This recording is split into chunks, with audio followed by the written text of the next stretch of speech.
Have you ever received a text message or an email or a phone message and you're not sure if it's really real? Well, in this video, I'm going to tell you all about scams, how to identify them, and give you 6 examples that are typical that are out there today. So if you're ready to get going, let's get started. All right, I decided to look up scam on the internet just to find out what the common definition is. And as you can see here, it says deception and fraud to illegally obtain money or personal information for others. Now, we use scam in different ways when somebody's trying to pull something over on us, but this is kind of the meat of this video, is to show you the things that people are trying to do to you when they scam you. So then, what are the common signs of a scam? Well, obviously, as you see here, offer that's too good to be true, which we all fall into. Pressure to act immediately, like final notice, or you have 24 hours. Demanding a specific or unusual payment, saying you need to pay us X dollars by tomorrow morning, or something like that. Or you pay in gift cards or something weird like that. And finally, requesting personal information. Now, scamming can be done by emails, texts, and phone calls. What you'll see today, I'm kind of using the email format as a way to share all this information, but the stuff you'll see can be presented in text as well, and even in phone calls, whether it's talking to them directly or leaving you a voicemail message. So here's a few examples that I've been across. Your Amazon account will be suspended. Unusual login detected. You know, that always catches my attention because now I'm thinking somebody's hacking into my account and I better do something. Your package cannot be delivered. As I record this, it's close to Christmas, and so if I got a notification that a package couldn't be delivered, I'd start getting a little nervous and want to figure out what to do and see what the message says. You owe money, or a final notice, your power's going to be shut off or your water's going to be shut off unless you do X or Y. And finally, click to verify your account. Now, this is getting more common with two-factor authentication, but if you get an email that says, we need information to verify that you are you, that's a good example of a scam that's trying to be pulled over on you. Now, these 5 here, I say probably cover 70% of the scams that are out there, and maybe I've seen. There's more of them, but we're going to focus on these just to give you a sense for things to look out for. So how do they do it? Well, number one is using links in the emails or texts, or even on phone messages. They may tell you to call a number or do something on a website. Basically, if you click on a link, you're opening yourself up for possibly having malware downloaded onto your computer.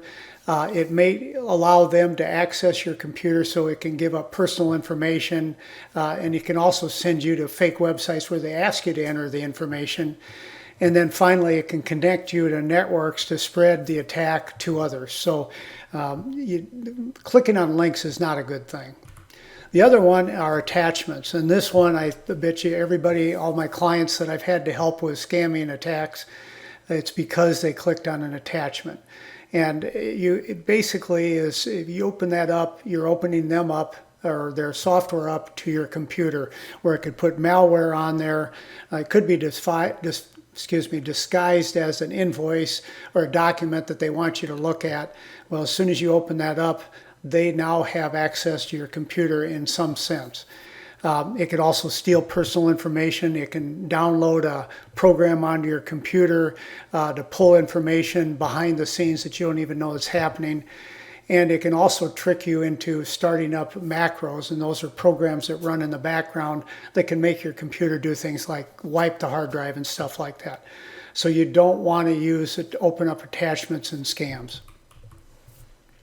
So bottom line here, never click on links in emails that you don't know are legit, and never open attachments on emails the same way. You don't want to mess with any of those things if you don't know who the sender is and you don't know that's a legitimate email. So let's go through these scam examples just to give you a sense for ones that are typically out there. Number one, account termination, payment failure billing, unusual login attempts, USPS package delivery. This could be FedEx or UPS, Apple ID, locked warning, and invoice attached. Example one, and a little background on what you see here. I've tried to make these like what an email would be, with the subject at the top, who it's from, and then the body of the message. In this case, example one is account termination. And the first thing they always try to do is get your attention with some sensational subject matter. Here you see urgent, account will be terminated, red flags that go up to the reader. That's usually the first sign of a scam email. You won't see that from a normal company. Secondly, and this is in my mind the most important thing, is look at who the email is from and look at their email address. And in this case, you can see alert at account-verify-immediate.com. The key here is to look at what's after the at sign. If this is coming from a legit company like Apple, it would say at apple.com or at target.com or at capitalone.com. They have domain names that they usually send their emails out on. And if you're not sure if this said this was coming from Target, as an example, you should go to your Target website and look at their contact information and see if they say anything about their at target.com, how their contacting is being done. In this case, I'm sure this was a made-up email address, account-verify-immediate.com, which to me flagged it as being a scam. And then the main thing of the body of the message is, and I've highlighted it here, they want you to click on that link. And most likely what they're saying here is they want you to click on that. You go to that link, it'll take you to a website and it'll ask you to load all your account information, which once you do that, now they've got it, they can log in. And they could potentially change your password and lock you out of the account and then use it for nefarious means. So those are the kind of things to look at when you get an email, and this one happens to be account termination. Example two is payment failure and billing. Well, once again, the subject is a very dramatic final notice, payment failure, action required, kind of getting your attention to make sure you read this email. And once again, if you look at who it's from, this is another bogus email address, which to me is the flag saying this is not legit.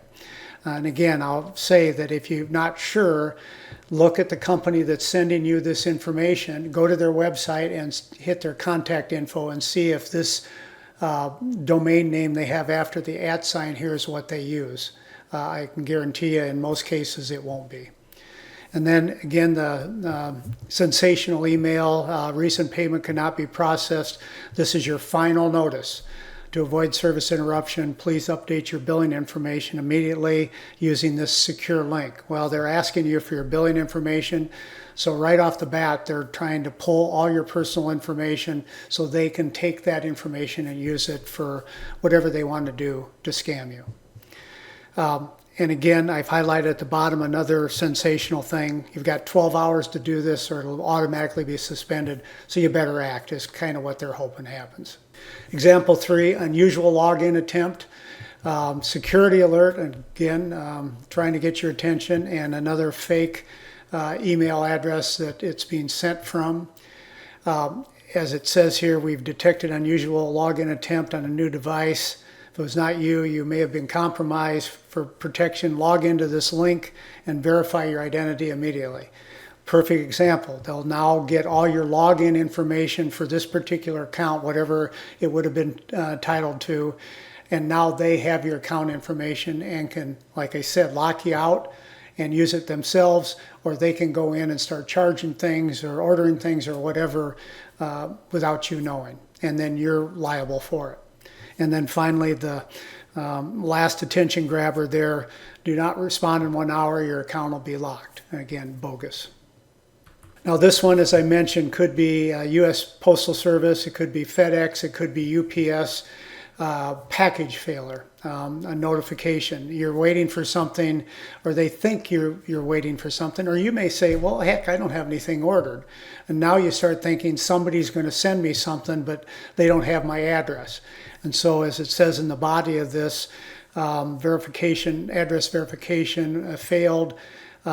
In this case, they say you need to click on this link to confirm immediately, but they're also asking you to pay some money.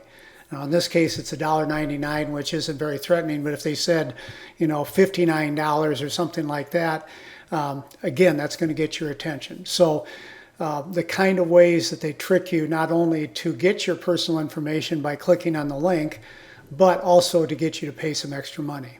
And oh, by the way, if you look at the from, another one of these bogus email addresses, now they tried to make it more legit by putting USPS in the beginning, but if you went to the US Postal Service's website, you'll see that this portion, this domain after the @ sign, is not part of US Postal Service. So again, I harp on the from portion of this. To me, that's how I usually identify a scam, and probably the easiest way that you could as well.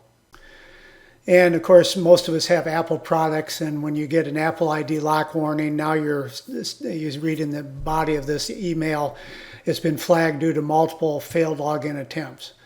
Now, I'll admit I've had a couple times when I've helped somebody where I've tried to log in and when they didn't know their password, and then I got a message from Apple saying, hey, you're going to have to wait an hour before you try again, but not anything that says from my Apple ID from being locked at midnight unless I go to confirm my identity at the link down at the bottom.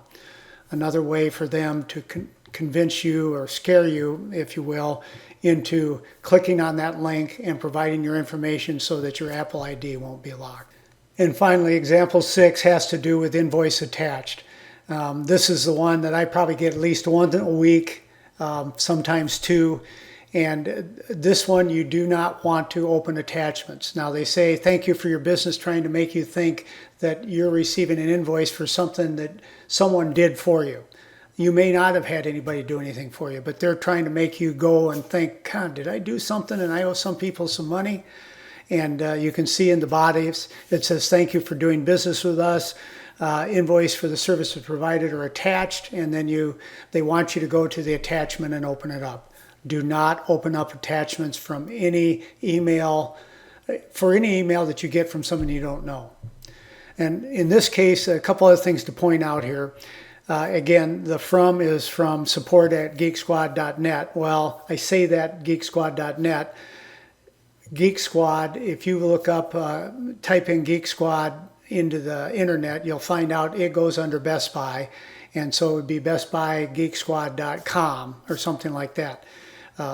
You can create emails with any kind of endings on them if they're not already taken. In this case, they put Geek-Squad to make you think this was legit, but that's not even a legit email address. And secondly, notice that I have the Geek Squad logo at the bottom. Well, it's very easy to go out on the web, find logos of any company, any business, copy it and paste it into an email, into a picture, anything. They talk about people faking pictures. Well, here's an example of a fake email where somebody tried to make this look like it was from Geek Squad when it really wasn't. So bottom line here is, don't always believe what you see. If you don't know or don't expect something coming as an invoice, do some homework before you even think about responding to this, but by all means, do not open the attachment. All right, so the bottom line here, how to avoid scams. So go through this for email, text, and phone messages. For email scams, like we've talked about, do not click on any links. When we talked about this can provide access to the scammer of your PC or your device and give up personal information. Number 2, do not open any email attachments. Again, we've talked about what that can do.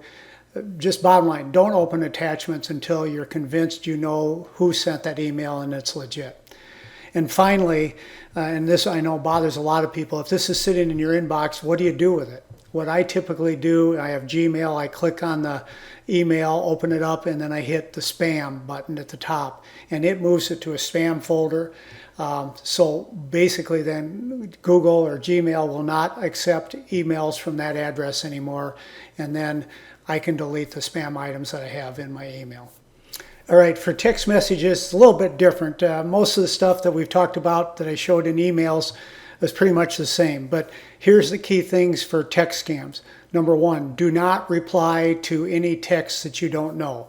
And I say that because in this day and age, if you type something, whether it's voice or text, The scammer can take that information out of the message you sent back to them and use that information in nefarious ways. I don't know exactly how they do it, but they can take that text so when they send it to someone else, it looks like it's you sending it. The other thing is, if you do send something back, now they know they have a phone number that is a legitimate one that somebody's going to be hooked by their messages. So if you reply to them, that just gets them going to send you more. So do not reply to text messages for the reason of they can send your information that you replied back with, and secondly, they now know they have someone that they can send more text to.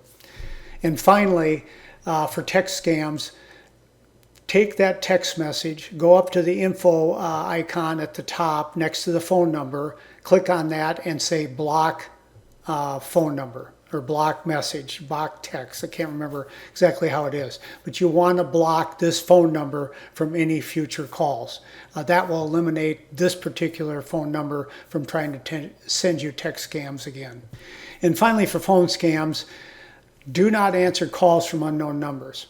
In this day and age, if they want to get a hold of you, they can email you, they can text you, they can leave you a voicemail, and then you can listen to what the voicemail is to decide whether you want to call them back. But as soon as you pick up that phone and talk to them, they are recording your voice. And like I said with text, they can take that voice and turn it into something that they can send to other people pretending to be you and do things that you don't want to do or you won't even know happened. So do not answer calls if you don't know the number. They'll get a hold of you if it's important enough. And as I mentioned here just a second ago, if answering an unknown call, do not say anything. You can pick it up and listen to see if somebody's going to say something, but do not say anything. A common use is you say hello or yes or no or something like that. They can record your voice, and then to sites or places that use audio for verification, they can speak those same words or play those same recordings of you saying words to make it open up a site or answer questions for something that you have absolutely no information about. So bottom line with phone scams, don't answer calls from people you don't know. And secondly, if you answer a call, do not say anything. Listen, and if you don't hear anything, hang up. I hope this video was helpful in allowing you to better identify scams when you receive them, whether it's by text, email, or phone.